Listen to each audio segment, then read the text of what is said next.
زنجیر در یہ کہتی تھی مولا نہ جائیے، زنجیر در یہ کہتی تھی مولا نہ جائیے، مرغابیوں کی تھی صدا کہ آقا نہ جائیے، تھا آسماں پہ شور کے مولا نہ جائیے، بچے پکارتے تھے بابا نہ جائیے، کیوں آسمان سرخ ہے یہ کیسا راز ہے، کیوں آسمان سرخ ہے یہ کیسا راز ہے، دنیا میں آج علی کی یہ آخری نماز ہے۔ جی ناظرین، آپ پروگرام دیکھ رہے ہیں مولا کائنات علی ابن ابی طالب کی شہادت کے جو روز چل رہے ہیں، شبیں چل رہی ہیں، اس کے متعلق آپ پروگرام دیکھ رہے ہیں، اور ہمارے ساتھ موجود ہیں مولانا فدا حسین بخاری صاحب، جو اپنے خوبصورت انداز میں مولا کائنات علی ابن ابی طالب کی زندگی کے حالات ہمیں بتا رہے ہیں۔ جی قبلہ، ایک سوال میرے ذہن میں تھا، اگر آپ کی اجازت ہو تو میں پوچھوں آپ سے۔ دیکھیں، مولا کائنات علی ابن ابی طالب کا طرز حکومت کیا تھا؟ ان کی حکومت میں کیا ان کی عدالت تھی، کیا ان کی شجاعت تھی؟ کیونکہ دیکھتے ہیں کہ جب آپ کے پاس حکومت آتی ہے تو آپ کے اندر غرور آ جاتا ہے، تکبر آ جاتا ہے، آپ کسی سے اچھے سے بات کرنا پسند نہیں کرتے، جبکہ مولا کائنات علی ابن ابی طالب کیا میسج دے رہے ہیں حکومت میں ہونے کے باوجود؟ بہت اچھا اور اہم سوال ہے، اور آج کی ضرورت بھی ہے یہ۔ جس طرح رسول پاک صلی اللہ علیہ وآلہ وسلم تمام انسانوں کے لیے رول ماڈل ہیں، بے شک، اور قرآن مجید میں ہے لَقَدْ كَانَ لَكُمْ فِي رَسُولِ اللَّهِ أُسْوَةٌ حَسَنَةٌ، میرے رسول کی زندگی میں تمہارے لیے بہترین نمونہ ہے۔ واہ۔ تو آیا رسول پاک کے بعد بھی کوئی ہستیاں ہمارے لیے نمونہ عمل ہیں یا نہیں؟ یقیناً ہیں، اور رسول پاک نے فرمایا انی تارکن فیکم الثقلین کتاب اللہ و اطرتی اہل بیتی ما ان تمسکتم بہما لن تضلوا بعدی، میں تمہیں دو چیزیں چھوڑ کر جا رہا ہوں، ایک قرآن ہے اور ایک اہل بیت۔ تو لہٰذا ہمارے لیے رول ماڈل اور ہمارے لیے مرجع دینی اہل بیت اطہار ہیں۔ تو مولا کائنات علی علیہ السلام جہاں نمازیوں کے لیے رول ماڈل ہیں کہ ایک ہزار رکعت نماز پڑھنے والی شخصیت شب و روز میں، وہاں پر ہمارے لیے خصوصاً ہمارے حکمرانوں کے لیے رول ماڈل ہیں۔ مولا علی علیہ السلام نے 4 سال 9 مہینے 5 دن تقریباً حکومت کی ہے۔ تو یہ جو 5 سال انہوں نے حکومت کی ہے، اس میں تمام حکمرانوں کے لیے وہ رول ماڈل ہے، اور ان کی طرز حکومت کو دیکھتے ہوئے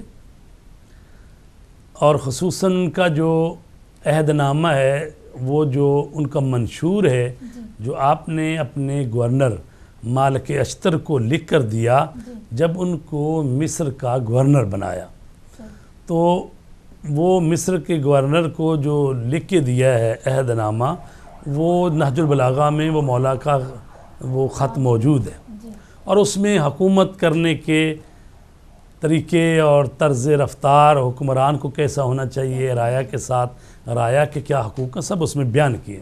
اور اقوام متحدہ نے چند سال پہلے اس خط کو لیا اور اس کو تاریخ انسانیت کی اہم ترین ڈاکومنٹ کے طور پر لے لیا کہ تاریخ انسانیت میں حکومت کرنے کی جو سب سے بہترین روش اور طریقہ کار ہے، وہ مسلمانوں کے حکمران علی ابن ابی طالب نے دیا ہے، اور اس کو اقوام متحدہ نے اپنے ہاں ثبت کر لیا ہے۔ تو لہٰذا یہ نمونہ حکمران جو ہیں، ماڈل، رول ماڈل، وہ مولا علی علیہ السلام کی ذات ہے رسول پاک کے بعد۔ تو ہم دیکھتے ہیں کہ رسول پاک جو ہیں، انہوں نے ہمیں مولا علی علیہ السلام کو، جس طرح قرآن انہوں نے دیا ہے نا ہمیں، کہ یہ بھی ان کا معجزہ ہے، اور مولا علی بھی رسول پاک کا معجزہ ہے، اور ان دونوں کی وجہ سے ہی اسلام بچا ہے۔ تو ہم دیکھتے ہیں کہ 5 سال کی حکومت میں آپ نے اس طرح کا طرز عمل اختیار کیا ہے کہ خود امام باقر علیہ السلام کی حدیث ہے، وہ کہتے ہیں وَلَقَدْ وَاللَّهِ 5 سَنِينَ وَمَا وَضَعَ آجِرَةً عَلَىٰ آجِرَةٍ وَلَا لَبْنَةً عَلَىٰ لَبْنَةٍ، کہتے ہیں کہ حضرت علی علیہ السلام نے جو 5 سال حکومت کی ہے، تو انہوں نے اپنے ذاتی مکان کے لیے ایک اینٹ بھی نہ لگائی، یعنی اصلاً مکان تعمیر نہ کیا. یعنی یہ نہیں ہے کہ ابھی آتے ہیں لوگ حکمران تو پتہ چلتا ہے جناب ان کا فرض کریں اسلام آباد میں تو ہے ہی، لیکن وہ کہتے ہیں جی وہ ملتان والے گھر کو بھی سرکاری گھر قرار دے دیا گیا ہے، وہ مثلاً وہ جو کراچی میں اس کو بھی قرار دے دیا گیا، لاہور میں بھی بن گیا، ادھر. تو جہاں جہاں مکان کروڑوں روپے بنتے ہیں، کروڑوں روپے کی سیکورٹی وہاں پر، اور وہ ان سارا خرچہ بھی گورنمنٹ کے کھاتے میں چلا جاتا ہے. تو حضرت علی علیہ السلام نے جو 5 سال حکومت کی، انہوں نے ایک اینٹ بھی اپنے مکان کے لیے اصلا مکان تعمیر ہی نہیں کیا. ٹھیک ہے. اچھا، اس کے بعد ہم دیکھتے ہیں کہ عدالت ان کی کیسی ہے. عدالت میں اصل میں کہا گیا ہے کہ مولا علی کو قتل ہی اس لیے کیا گیا ہے کہ ان کی عدالت کو یہ دنیا متحمل نہیں ہو سکی. یعنی وہ جو عیسائی مورخ ہے جس نے لکھی ان پر کتاب، تو اس نے کہا ہے کہ علی علیہ السلام کو جو قتل کیا گیا ہے محراب میں شدت عدلہ، ان کی عدالت کی شدت کی وجہ سے. تو لہٰذا عدالت ایسی ہے کہ وہ خود مولا علی علیہ السلام فرماتے ہیں، کہتے ہیں واللہ لو اعطیت الاقالیم السبعہ، لو اعطی تو اگر مجھے عطا کیے جائیں، مجھے دے دیے جائیں، الاقالیم السبعہ 7 اقلیم کی حکومت مجھے دے دی جائے، بما تحت افلاکہا، اس افلاک کے آسمان کے نیچے جو 7 حکومت ہے، یہ جیسے آپ کہتے ہیں نا وہ کتنے بر اعظم ایشیا 6 ہیں 7 ہیں، تو یہ اسی کی طرف اشارہ ہے کہ مجھے تمام روئے زمین کی حکومت بھی دے دی جائے. الا ان آسی اللہ فی نملۃ، کہ میں مسیت کروں ایک چونٹی کے حق میں، کیا اسلبھا جلب شعیرۃ، کہ میں چونٹی کے منہ میں جو چھلکا ہے وہ گندم کا یا جو کا جو بھی چھلکا لے کے جا رہی ہے چونٹی، کہ میں کیا کروں کہ اس سے ظلم سے چھین لوں، ما فعلتہ، تو میں یہ کام نہیں کروں گا. اور 7 اقالیم کی حکومت کو تو میں رد کر سکتا ہوں، لیکن کسی کے حق میں حتیٰ چونٹی کے حق میں یہ ظلم کرنے والا نہیں ہوں. تو لہٰذا وہ عادل امام ہے کہ جو ذرہ برابر بھی کسی پر ظلم کرنے کے لیے تیار نہ ہو. اور یہ کیوں نہ ہو؟ اس لیے کہ اس پروردگار کی صفات کا مظہر ہے. یہ علی مرتضیٰ ایسا اللہ کا بندہ ہے کہ جو اللہ کے اسماء اور اس کی صفات کا مظہر ہے. یعنی وہ جو صفات خداوندی ہیں ان کو اگر مخلوق میں دیکھنا ہو تو سب سے بڑی آیت کبریٰ مولا علی علیہ السلام کی ذات ہے.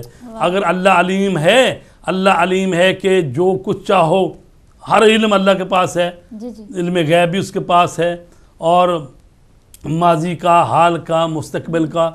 تو اب اس کے بندوں میں سے اگر کوئی یہ کہے سلونی قبل ان تفقدونی، پوچھو مجھ سے جو چاہتے ہو پوچھ لو، تو یہ اللہ کی اس صفت کا مظہر ہے. یعنی اس علم کا اظہار اس کے بندے کے وجود سے ہو رہا ہے کہ اللہ کی صفت علم اس سے اظہار ہو رہا ہے. تو اس کی عدالت کا بھی اظہار ہو رہا ہے. کہہ رہے ہیں کہ اگر مجھے 7 اقلیم کی حکومت دے دی جائے اور مجھے کہا جائے کہ چونٹی پر ظلم کرو، اس کے منہ سے چھلکا وہ لے لو جو لے کے جا رہی ہے، تو میں یہ کام نہیں کروں گا، 7 اقلیم کی حکومت کو ٹھکرا دوں گا. تو لہٰذا یہ ان کی عدالت ہے.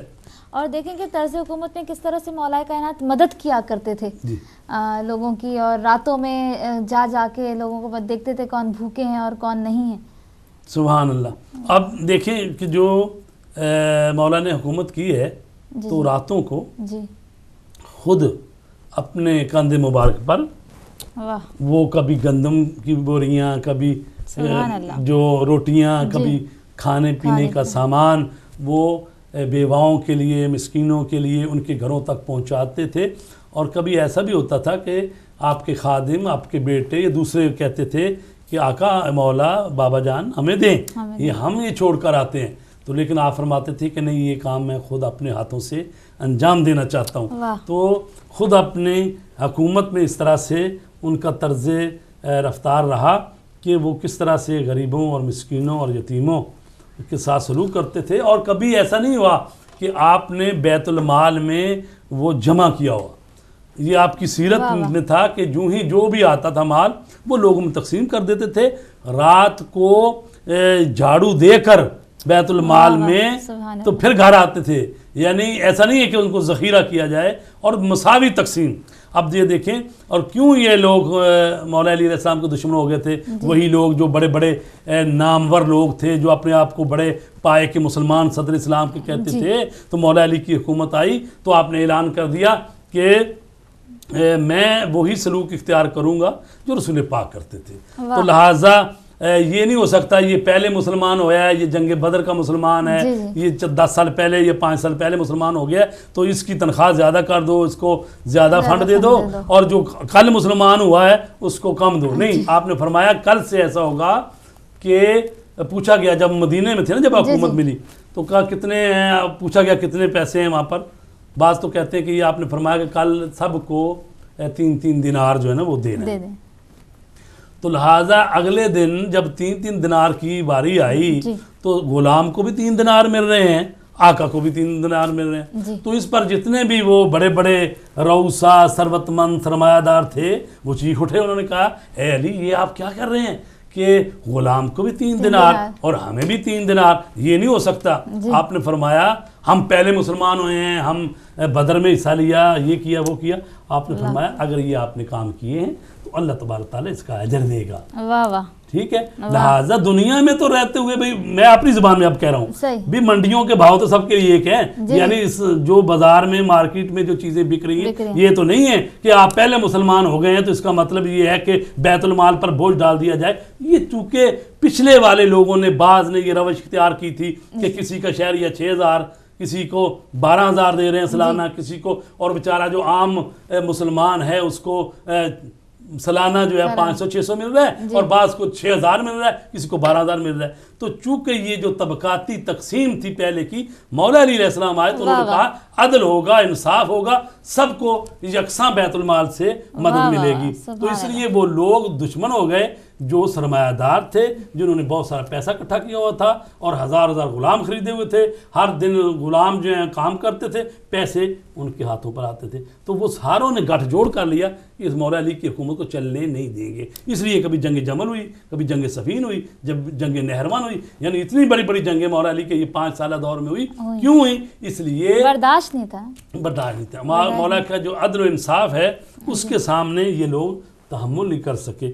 تو مولا علی علیہ السلام کی وہ ذات بابرکت ہے کہ جس نے رسول پاک کے نظام کو, نظام مصطفیٰ کو دوبارہ معاشرے میں زندہ کیا. واہ واہ, سبحان اللہ. اور اسی کے ساتھ ایک اور سوال ذہن میں آتا ہے کہ پہلی دعوت ذوالعشیرہ جو ہے وہ کب ہوئی تھی, اور کون کون سے پیغام تھے, اور کیا میسج دیا تھا نبی کریم صلی اللہ علیہ وآلہ وسلم؟ ایسا ہے کہ رسول پاک کو جب حکم ہوا کہ آپ اعلان کر دیں نبوت کا, تو 3 سال تک آپ نے تبلیغ اس انداز سے کی ہے کہ جو آپ کے قریبی تھے یا عزیز تھے یا دوست تھے ان تک پیغام پہنچایا. اور پھر حکم آیا وانذر عشیرتک الاقربین, آپ اپنے قریبی جو خانوادے کے لوگ ہیں, خاندان کے لوگ ہیں, جو عشیرہ ہے آپ کا قبیلہ ہے, اس کو اللہ کی نافرمانی سے ڈرائیں, ان کو تبلیغ کریں. تو آپ نے حضرت علی علیہ السلام کی یہ ڈیوٹی لگائی. آپ نے فرمایا کہ آپ جا کے پیغام دیں, اور حضرت ابو طالب علیہ السلام کے گھر میں یہ منعقد ہوئی ہے میٹنگ اور جلسہ, جس میں تقریباً 40 سے 45 کے قریب جو تھے یہ اولاد عبد المطلب اس میں جمع ہوئی. اور اس میں آپ نے پیغام دیا. آپ نے کہا کہ میں تمہارے لیے دین و دنیا کی بھلائی لے کر آیا ہوں, اور کون ہے جو میرا بوجھ بٹائے اور وہ میرا وزیر ہوگا, میرا مشیر ہوگا, میرا خلیفہ ہوگا. تو ایسے میں حضرت علی علیہ السلام جو اس وقت ان کی عمر جو ہے 13 برس کی تھی, اور آپ نے فرمایا لبیک یا رسول اللہ, اے اللہ کے رسول میں حاضر ہوں. تو آپ نے کہا ابھی رکیں. پھر دوبارہ کہا, 3 دفعہ کہا, اور 3 دفعہ حضرت علی نے کہا کہ میں حاضر ہوں. اس وقت آپ نے قریب بلایا, اور قریب بلا کر آپ نے گلے سے لگایا, ان کے سر پر ہاتھ رکھ کر کہا کہ یہ میرا وزیر ہے, میرا خلیفہ ہے, میرا جانشین ہے, اور اس کی بات سنو اور اطاعت کرو. اور اس پر ابو لہب بھی وہی تھا, اگرچہ چچا تھا لیکن دشمن تھا. تو یعنی اس پیغام کی وجہ سے دشمن ہو گیا. تو اس نے اور دوسروں نے مسکرائے لوگ, کیونکہ اپنے قبیلے کے لوگ تھے, تو مسکرائے اور کہا کہ کل تک تو محمد کی اطاعت کر رہا تھا, آج اس نے حکم دے دیا ہے کہ اپنے بیٹے کی بھی اطاعت کرو. جی تو اس کا مطلب یہ ہے وہ بھی لوگ سمجھ رہے تھے کہ یہ پیغام جو ہے یہ کس چیز کا پیغام ہے, یعنی وہ رسول ان کو اپنا جانشین بنا رہے ہیں, ان کی اطاعت جو ہے وہ دوسروں پر واجب قرار دے رہے ہیں. تو اس لیے کہا کہ اس کی بات سنو اور اس کی اطاعت کرو. تو مولا علی نے وہ جو 13 سال کی عمر میں رسول پاک کے ساتھ عہد کیا تو اس پر زندگی کے آخری لمحے پر تک جو ہیں اس پر پورا اترے. تو یہ کیسے ہو سکتا ہے کہ جو رسول پاک وعدہ کریں وہ پورا نہ اترے؟ جب انہوں نے کہا کہ آپ میرے وزیر ہیں, میرے مشیر ہیں, میرے خلیفہ ہیں, میرے بھائی ہیں, تو یہ سارے عہدے اور چیزیں بتائیں تو ظاہر ہے کہ رسول پاک نے بھی ان کو اپنا خلیفہ اور جانشین اللہ کے حکم سے واہ نامزد سبحان اللہ سبحان اللہ. اور کیا ہی خوبصورت طریقے سے آپ نے بیان کیا. اور یہ بھی بتائیں قبلہ کہ مولا کائنات کی شجاعت کے بارے میں بتائیں. ویسے تو اگر ہم اپنی ساری زندگی ختم ہو جائے ہماری تو ہم بیان نہیں کر سکتے, ہمارے ہاتھ میں نہیں ہے, لیکن ہم چاہیں گے آپ تھوڑی سی روشنی ڈالیں مولا کائنات کی شجاعت پر. دیکھیں مولا کائنات کی شجاعت تو ضرب المثل ہے, یعنی کائنات میں ان سے بڑا بہادر بے شک شجاع بے شک انسان تاریخ عالم نے نہیں دیکھا. چونکہ بڑی بڑی شخصیتیں اور بڑے بڑے پہلوان اور دنیا کے وہ بھی مولا علی علیہ السلام جب وہ اترتے ہیں میدانوں میں اکھاڑوں میں اور وہاں پر مولا علی علیہ السلام سے ہی مدد مانگتے ہیں اور ان کا ذکر کرتے ہیں. تو لہٰذا ان کی جو ہے شجاعت اس کی تو مثال ہی نہیں. میں ابھی عرض کروں کہ جنگ بدر ہو جی, اس میں 70 آدمی کافروں کے مارے گئے جی, اس میں سے 36 آدمی تو حضرت علی نے خود مارے ہیں جی, ٹھیک ہے, اور باقی کچھ ایسے تھے کہ جنہوں نے کسی کے ایک ضرب لگی, کوئی ابھی بھاگ رہا تھا تو حضرت علی نے تعاون کر کے دوسروں کے ساتھ بھی جو مجاہد اسلام کی طرف سے لڑ رہے تھے, تو اس طرح سے تاریخوں میں لکھتے ہیں کہ وہ ٹوٹل بن جاتے ہیں 52 افراد. 52 افراد ایسے 36 تو اپنے ہاتھ سے مارے اور 52 تک تعداد بڑھ گئی کہ جس میں آپ کا تعاون ہے. اچھا, اور فرشتے کتنے آئے تھے؟ 3000 فرشتے آئے تھے جنگ بدر میں. اور فرشتے بھی جو کہتے ہیں آئے تھے تو وہ بھی مولا علی علیہ السلام کی شکل میں آئے تھے. اسی لیے جو بھی کافر مارے گئے ہیں نا مشرک, وہ یہی کہ جس کو پوچھتے تھے مرتے ہوئے بھی تجھے کس نے مارا, ضرب کس نے لگائی, تو وہ یہ کہتا تھا مجھے علی نے مارا. ہر بندہ یہی کہہ رہا مجھے علی نے مارا, علی نے مارا. تو اس کا راز یہ کھولتا ہے کہ بھئی چونکہ جو فرشتے بھی آئے تھے وہ بھی حضرت علی کی شکل میں آئے تھے. ٹھیک ہے, 3000 فرشتہ جو آیا تھا جنگ بدر کے موقع پہ. تو یہ جو پہلی جنگ ہے جس میں 313 مسلمان تھے اور 950 کافر تھے, اس میں جو سب سے بڑا حصہ ہے وہ تو مولا علی علیہ السلام کا ہے. تو چلو زیادہ نہ کہیں 36 آدمی تو سب تاریخیں مانتی ہے نا, تو یعنی 34 آدمی ہزاروں نے مل کے مارے ہیں اور 36 آدمی کافروں کو 36 کافر مشرکوں کو حضرت علی نے مارا ہے. تو لہٰذا پہلی ہی جنگ میں ایسی دھاک بیٹھی ہے مولا کائنات علی علیہ السلام کی, سبحان اللہ. اور اس کے بعد ہم دیکھتے ہیں احد میں مولا نے 60 زخم کھائے, اور باقی تو صحابہ کرام میں سے کافی سارے لوگ جو ہیں وہ جگہ چھوڑ چکے تھے, چلے گئے تھے. اور وہ بہانہ کیا بنا ہے؟ بہانہ یہ بنا جی وہ آواز آ گئی ہم نے, اگرچہ شیطان نے آواز بلند کی تھی کہ جو ہے محمد قتل ہو گئے. ٹھیک, جب یہ آواز سنی تو بعض نے کہا کہ جب محمد ہی ہمارے رسول ہی قتل ہو گئے تو ہمیں کیا کرنا, بھاگو یہاں سے. ٹھیک ہے, وہ چلے گئے. اور کچھ ایسے بھی تھے مصعب ابن عمیر اور مولا علی اور ان جیسی شخصیتیں, تو وہ کہتے ہیں جب رسول نہیں رہے تو ہمارا زندہ رہنے سے کیا حق ہے. تو لہٰذا وہ ڈٹ کے میدان میں لڑے. تو باقی جو چلے گئے تھے میدان چھوڑ کے, کوئی پہاڑوں پہ چڑھ گیا, کوئی کہیں چلا گیا, کوئی دوڑتے ہوئے مدینے سے اتنا نکل گیا آگے کہ بھئی دوسرے تیسرے دن واپس آئے ہیں. تو لہٰذا یہ سب برابر تو نہیں نہ ہو سکتے. ایک وہ ہیں جو رسول پاک کے گرد حقیقی معنی میں پروانے بن کر وہ رسول پاک کے گرد چکر لگا رہے ہیں کہ اس شمع رسالت کو کوئی نقصان نہ پہنچے. اور کچھ ایسے پروانے ہیں, کہنے کو پروانے حقیقت میں پروانے نہیں ہیں, وہ کہہ رہے ہیں کہ جب شمع بگول ہو گئی ہے تو ہمیں یہ کہا کیا کرنا, بھاگو یہاں سے. تو لہٰذا مولا علی علیہ السلام جو ہیں اس جنگ میں اتنی حفاظت کی رسول پاک کی کہ جنگ احد میں مولا علی کو 60 زخم لگے اور وہاں پر 9 تلواریں ٹوٹی ہیں. جو تلوار اتنے وہ بار بار حملہ کر رہے تھے, خالد بن ولید اور یہ سارے اس وقت کافر تھے, تو یہ حملے کر رہے تھے اور اس طرح سے رسول پاک کو قتل کرنے کے در پہ تھے. تو مولا علی ان کو بچا رہے تھے.